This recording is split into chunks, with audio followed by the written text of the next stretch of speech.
अस्सलाम वालेकुम। आज का हमारा टॉपिक है कॉन्स्टेंट्स एंड वेरिएबल्स।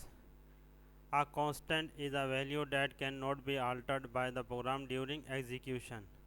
यानी कांस्टेंट वो वैल्यू होती है जो प्रोग्राम की एग्जीक्यूशन के दौरान चेंज नहीं होती, सेम रहती है, कांस्टेंट कहलाती है। अगर इसके साथ इस वैल्यू के साथ अगर हम कोई आइडेंटिफायर अटैच कर दें या एसोसिएट कर दें तो वो कहलाता है नेम्ड कांस्टेंट या कांस्टेंट। अच्छा, इसके बरक्स वेरिएबल की वैल्यू प्रोग्राम की एग्जीक्यूशन के दौरान चेंज हो सकती है। तो ये तो हो गई कांस्टेंट और वेरिएबल। अब हम डिटेल से पढ़ते हैं कांस्टेंट एंड वेरिएबल। ये हम समझेंगे अभी कुछ देर के बाद।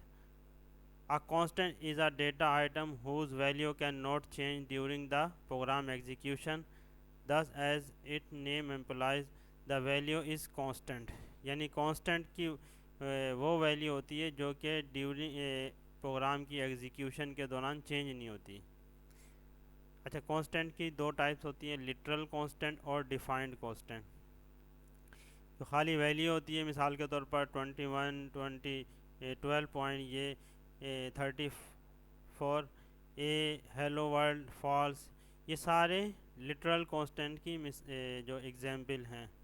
और इसी तरह अगर इनको हम नेम दे देते हैं कोई, जैसे यहाँ पर हम तो ये कहलाएगा डिफाइंड कांस्टेंट।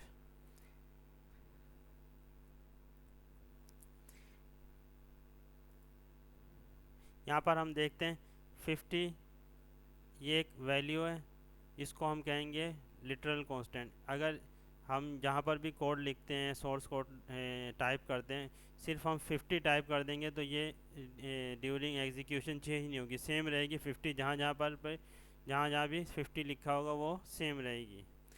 तो अगर हम इसको नेम दे देते हैं, मिसाल के तौर पे हमने यहीं पर इसको मैक्स का नेम दे दिया, तो ये कहलाएगा ये ये लिटरल कांस्टेंट था और ये कहलाएगा डिफाइंड कांस्टेंट। यानी हमने इसको नेम दे दिया और ये जो नेम है ये इसका आइडेंटिफायर कहलाएगा। इसी तरह यहाँ पर हमने एक वेरिएबल भी डिक्लेयर किया नम का।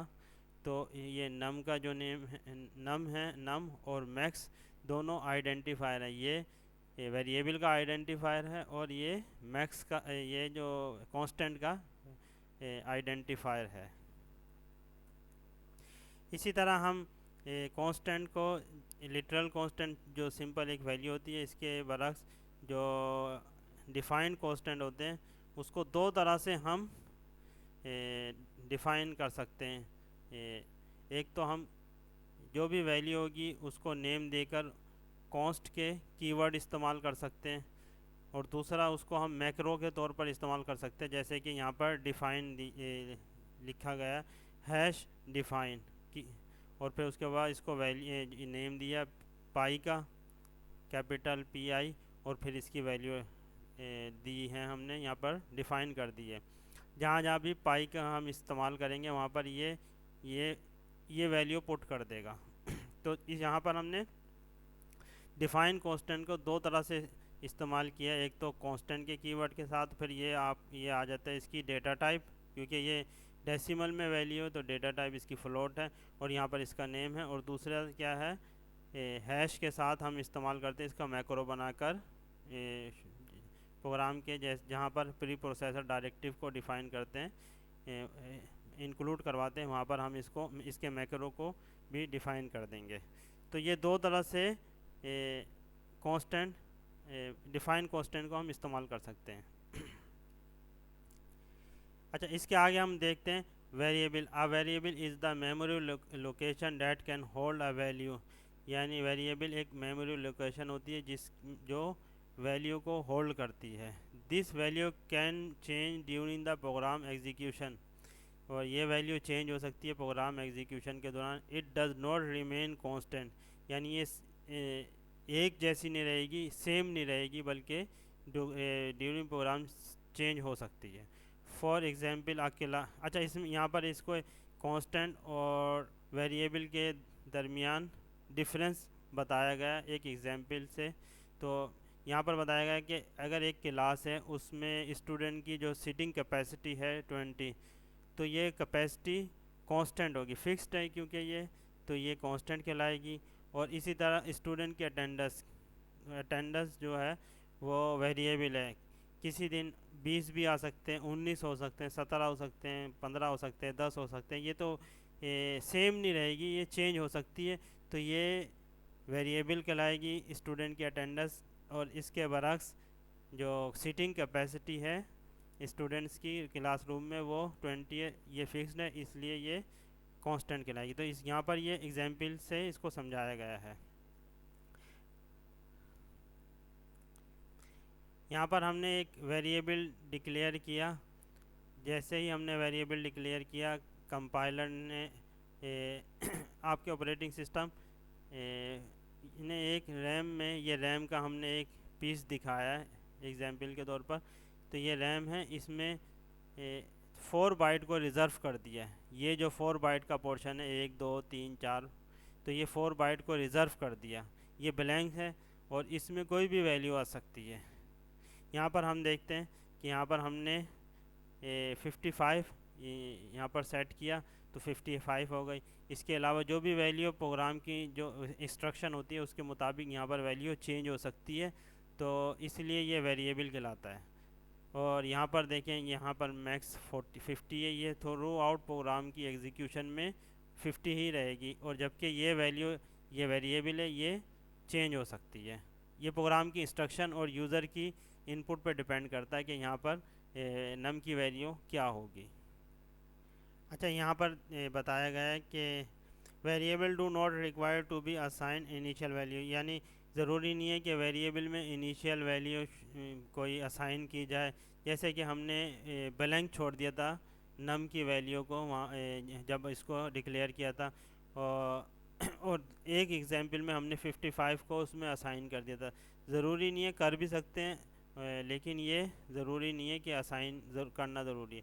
Variable once defined may be assign a value within the instruction of a program, यानी एक मरतबा आपने वेरिएबल की वैल्यू डिक्लेयर कर दी तो ये चेंज हो सकती है प्रोग्राम की इंस्ट्रक्शन के मुताबिक। The value can be assign different value at a different time during execution, और वेरिएबल की वैल्यू असाइन हो सकती है मुख्तलिफ टाइम पर एग्जीक्यूशन के दौरान। यहाँ पर बताया गया कि x की वैल्यू 5 थी और फिर किसी नेक्स्ट स्टेप पर x की वैल्यू किसी भी जगह पर जो इंस्ट्रक्शन के मुताबिक चेंज होकर 37 हो गई। तो ये वैल्यू चेंज होना, ये इसकी बात की अलामत है कि ये x वेरिएबल है। अच्छा, यहाँ पर डिफरेंस बताया गया है, उसी को कंक्लूड किया गया है जो हमने ऊपर डिफ़ाइन किया, जो इसको एक्सप्लेन किया था कि डिफरेंस क्या है कांस्टेंट और वेरिएबल के दरमियान में। A constant does not change its value during execution, जैसे हमने बताया था।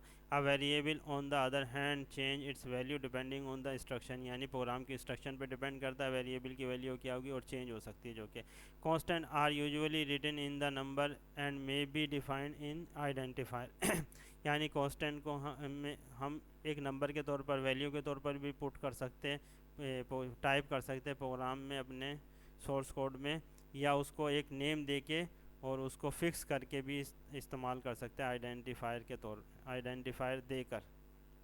अब variable are always written in letter और सिंबल, यानी वेरिएबल को हम एक वैल्यू नहीं लिखेंगे बल्कि इसको कोई ना कोई इसका आइडेंटिफायर होगा या कोई नेम होगा जिसकी या सिंबल होगा। Constant usually represent the non value in the equation, यानी कांस्टेंट की वैल्यू नॉन होती है जो कि थ्रू आउट सेम रहती है, जबकि वेरिएबल की वैल्यू नॉन नहीं होती, अननोन होती है, क्योंकि ये प्रोग्राम की इंस्ट्रक्शन पे डिपेंड करता है कि वेरिएबल की वैल्यू क्या होगी, या यूज़र की इनपुट पे डिपेंड करता है कि वेरिएबल की वैल्यू क्या होगी। यहाँ पर प्रोग्राम की इंस्ट्रक्शन के मुताबिक हम इसकी वैल्यू चेंज कर सकते हैं। तो यहाँ पर हमारा ये टॉपिक कंप्लीट होता है। Thank you.